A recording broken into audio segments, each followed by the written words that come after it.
Estamos iniciando, então, a partir deste momento, o lançamento da Frente Parlamentar Mista dos Direitos Humanos e pela Justiça Social. Senhoras e senhores parlamentares e convidados ilustres, permitam-me cumprimentá-los na pessoa da ministra Damares Alves, da Mulher, da Família e dos Direitos Humanos e do Dr. Ives Gandra da Silva Martins. São todos muito bem-vindos a esse lançamento da Frente Parlamentar Mista dos Direitos Humanos e pela Justiça Social, iniciativa que conta com o apoiamento de 206 senhoras e senhores deputados e senadores e que pretende ser mais um ambiente democrático de convergência e ação parlamentar suprapartidário, absolutamente conectado com as forças vivas da sociedade em defesa dos direitos humanos fundamentais desde a concepção da vida. Essa é a nossa agenda, a agenda da vida. Ela não pertence à direita, não pertence à esquerda, ela pertence ao próprio autor da vida. E o pensamento essencial desse autor da vida a respeito desse tema, que deve nos orientar enquanto cidadãos líderes, autoridades constituídas e membros desse parlamento, encontra-se na Bíblia Sagrada, em Provérbios 31, 8 e 9, onde se lê: abra a tua boca em favor do mudo, pelo direito de todos os que se acham em desolação.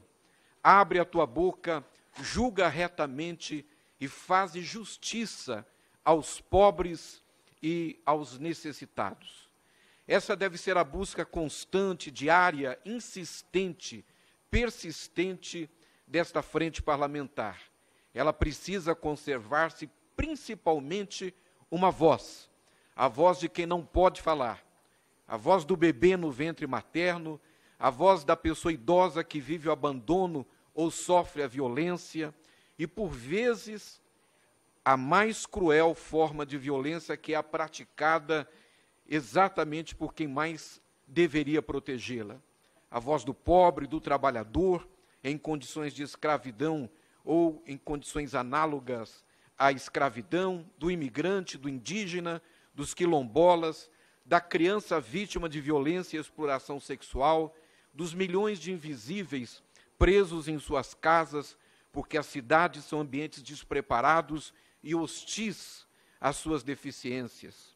Essa frente parlamentar será a trincheira de luta daqueles que, na luta por um mundo justo, não alimentam seu espírito do ódio semeado entre os gêneros, entre as raças, entre as gerações, entre as religiões, que defendem a liberdade, a família, a consciência e o direito.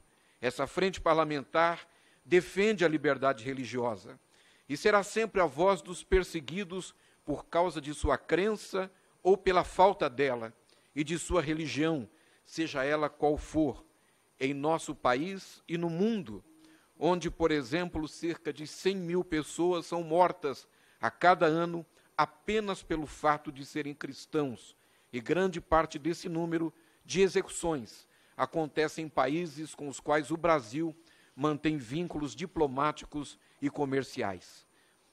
Essa frente parlamentar abaixa o vidro do carro, enxerga a população de rua, enxerga as cracolândias que se espalham pelo Brasil e compreende que quem não faz parte da solução faz parte do problema. Simples assim.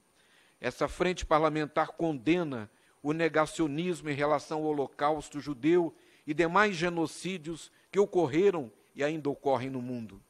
Condena os ataques que tem sofrido a jovem prefeita, a jornalista Suelen Rossim, eleita na tradicional e importante cidade de Bauru, por ser negra, e diante do silêncio constrangedor dos movimentos sociais que deveriam se levantar em seu apoio, mas que não fazem, talvez porque seja ela evangélica e conservadora.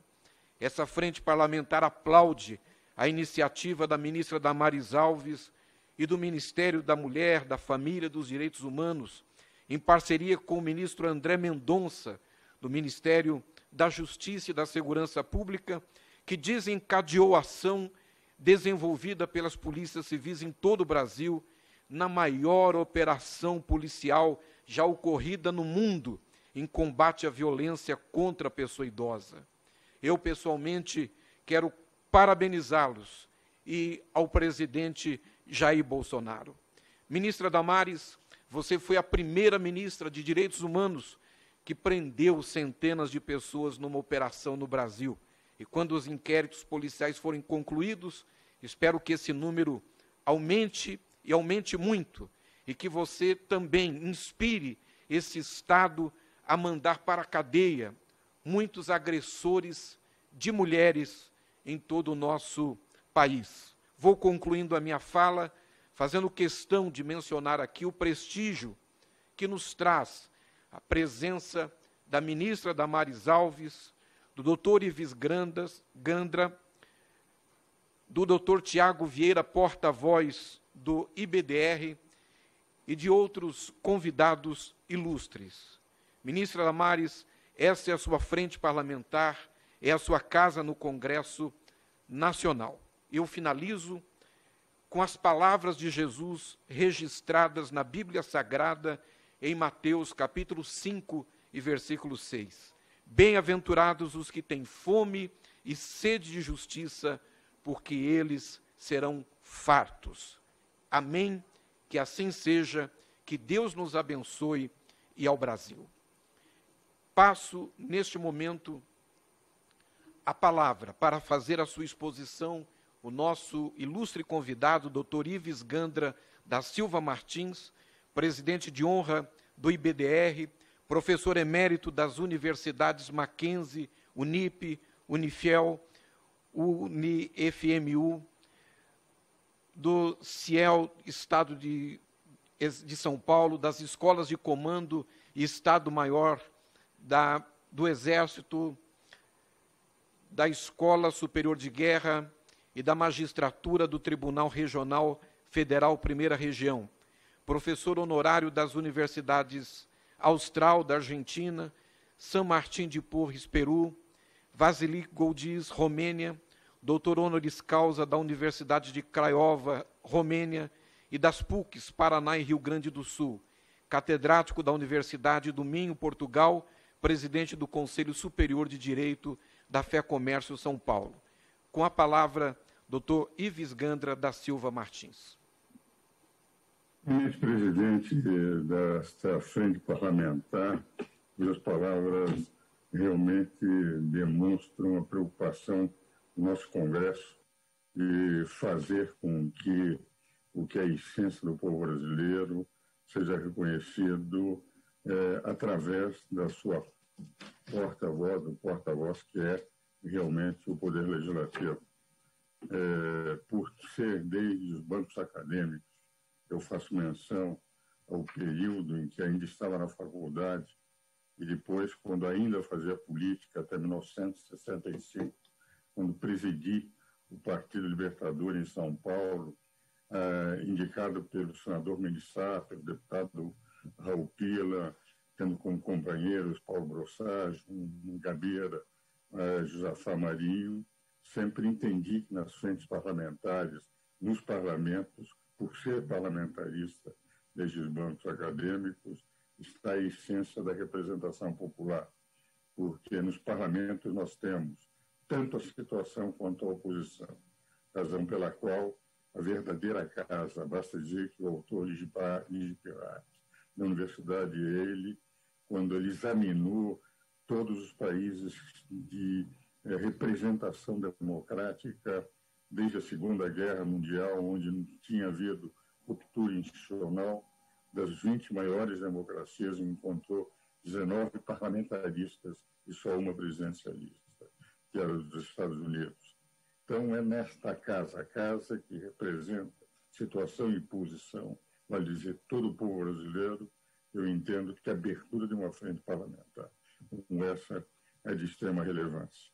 E relembrando os tempos da Constituinte, até porque o deputado Ulisses Guimarães, também parlamentarista, com quem eu tinha permanente contato, o senador Bernardo Cabral, relator da Constituição, que até hoje mantemos excelente contato, sendo conselheiro do conselho que eu presido, na FEComércio de São Paulo e somos companheiros em 2 academias do Conselho Técnico da Confederação Nacional do Comércio.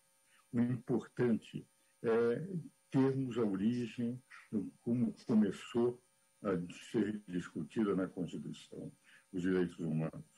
Como nós vínhamos de um regime de exceção, tinha-se a sensação de que nós precisaríamos 2 aspectos, 2 pilares fundamentais da Constituição. O primeiro deles, a garantia do ser humano, a dignidade da pessoa humana, fazer com que os direitos individuais fossem colocados de tal forma que devessem ser sempre respeitados por todas as autoridades e por todos os cidadãos. E o segundo aspecto, a harmonia e independência dos poderes. Tanto é verdade que o artigo 1º faz menção ao Estado democrático de direito, que não é só um Estado de direito, mas é um Estado democrático, onde há representação popular, e o artigo 2º faz menção à independência e harmonia dos poderes, dos quais o Poder Legislativo aparece em primeiro lugar no título 4º, por representar a totalidade da nação.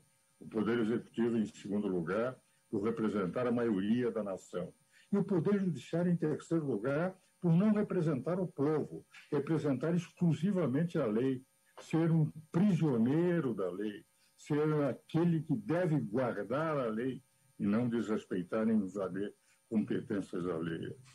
Mas o mais importante que temos, quando foi promulgada a Constituição, foi a discussão do preâmbulo da Constituição. Na discussão do preâmbulo da Constituição foi colocada em votação se deveria dizer que os constituintes estavam promulgando aquela Constituição sob a proteção de Deus. E a esmagadora maioria dos constituintes, foram poucos os que não concordaram com a expressão, concordaram que se pusesse nós, os constituintes, promulgamos a Constituição brasileira sob a proteção de Deus. Vale dizer, todos os 513 deputados brasileiros estão como deputados sob a proteção de Deus, porque estão por garantia desta Constituição. Todos os 11 ministros do Supremo são 11 ministros do Supremo sob a proteção de Deus, porque a Constituição que lhes permite ser ministros do Supremo foi promulgada sob a proteção de Deus. O Poder Executivo, seus ministros, estão sob a proteção de Deus. Então, nós temos defendido que é um verdadeiro direito religioso colocado na Constituição com disposições bem claras. Quando nós, por exemplo, verificamos que algumas disposições, serviço militar, aqueles que, por convicção religiosa, não querem prestar, prestam serviços alternativos. As capitanias, os sacerdotes dentro do exercício militar, o artigo 210, parágrafo 1º, defendia, inclusive, na Suprema Corte, e conseguimos garantir que o ensino religioso seja ofertado pelo poder público. E um dado importantíssimo, a família. Se nós analisarmos o artigo 226 da Constituição, nós verificamos o seguinte: a família, segundo o 226, é a base da sociedade, o Estado tudo fará para protegê-lo. Quando o artigo 226 coloca que a base da sociedade, e não há país sem povo, território e poder, o que vale dizer, a sociedade basicamente ela é formada a partir da família, a sociedade é a família multiplicada, e quando diz que a base da sociedade, o constituinte, e que o Estado tudo fará para proteger, significa que o Estado, efetivamente, só existe pela multiplicação de famílias. E, por essa razão, deu essa relevância na Constituição. Mais do que isso, a caríssima ministra Damares, cuja amizade sempre me honrou muito, a caríssima ministra Damares sabe perfeitamente um aspecto que, enfim, não se tem dado importância na interpretação, a não ser daqueles que realmente interpretam a Constituição como juristas e não como ideólogos. Quando o parágrafo 2º do artigo 226 declara que o casamento religioso tem os mesmos efeitos do casamento civil nos termos da lei, garantiu a existência na base da sociedade. O Estado não existe sem famílias, que o direito religioso, na sua forma de permitir o casamento, aquele casamento que o Constituinte pôs, aquele casamento entre homem e mulher, que é o que foi aprovado em 5 de outubro de 88, sem nenhum preconceito contra qualquer outra forma, mas constitucionalmente é esse o casamento que lá está. Nós temos o parágrafo 2º, que declara que um casamento, à luz de um direito próprio, à luz do direito religioso, à luz daqueles que acreditam em Deus, à luz daqueles sobre os quais, ao acreditar em Deus, viram a Constituição do seu país ser aprovado sob a proteção de Deus, tem os mesmos efeitos do casamento civil. O que vale dizer, há uma autonomia própria de um direito, que é o direito religioso, para garantir fundamentalmente o quê? Os direitos humanos. E se nós analisarmos todos os 2 pilares da Constituição, a harmonia e independência de poderes de um lado, direitos e garantias individuais do outro, estão alicerçados nessa visão global em que a proteção de Deus se faz. Nunca numa Constituição brasileira nós tivemos tantos dispositivos num único artigo colocados para garantir o cidadão. Isto é, no artigo 5º, 78 inciso do artigo 5º. E o primeiro deles diz da inviolabilidade do direito à vida. O que vale dizer, o direito à vida que começa na concepção e que o Código Civil diz todos os direitos são garantidos ao nascituro desde a concepção, está no artigo 2º, e seria um verdadeiro absurdo que se dissesse àqueles que são favoráveis ao aborto, todos os direitos do nascituro estão assegurados desde a concepção, menos um direito sem importância, que é o direito à vida, o que seria uma contradição monumental. E é isso que está no artigo 2º, aliás, também no artigo 4º do Pacto de São José, que o Brasil assinou. Se nós examinarmos e colocarmos e verificarmos sem preconceitos o que está escrito, é que a inviolabilidade do direito à vida é o primeiro, no artigo 5º, de todos os direitos do ser humano. E, nesse particular, eu gostaria de fazer uma lembrança aos senhores de uma sustentação oral que fiz na Suprema Corte, no caso das salvação embrionárias. Naquela ocasião se dizia que a minha visão não era de jurista, era uma visão por representar a CNBB, de um cidadão que ia defender a religião num tribunal. E eu dizia, vim aqui, senhores ministros, não defender a igreja, não defender posições religiosas. Eu vim falar sobre ciência e direito, senhores ministros. Nós estamos discutindo quando começa a vida. Os senhores fizeram uma audiência pública para saber quando começa a vida. O Vaticano tem uma academia de ciências. Tem lá 80, na época em que eu sustentei oralmente, acadêmicos, cientistas do mundo inteiro. Desses cientistas que discutiram no início do século, quando começa a vida, e decidiram não, apenas reconheceram que a vida começa na concepção, havia senhores ministros do Supremo Tribunal Federal, acadêmicos da Academia de Ciências do Vaticano, 29 prêmios Nobel de Ciências. E o Brasil não tem nenhum. O que vale dizer, vou discutir ciência e direito.